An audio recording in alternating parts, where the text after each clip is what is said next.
Adding a digital wallet in Maersk is very easy. Today I'm going to show you how to do it.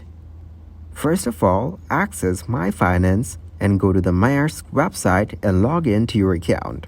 Then, click on the Manage tab in the top menu bar and select Go to My Finance from the drop-down menu.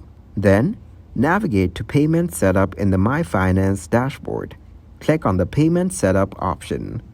Now, add Digital Wallet under the Payment Methods section.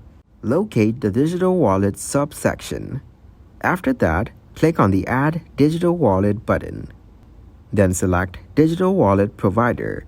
Choose the digital wallet provider you want to add from the available options, such as Apple Pay, Google Pay, Samsung Pay, and connect your digital wallet. Follow the on-screen instructions to connect your chosen digital wallet to your Maersk account. This may involve linking your digital wallet to your Maersk account, authorizing payments, and confirming the connection. Then, verify and confirm.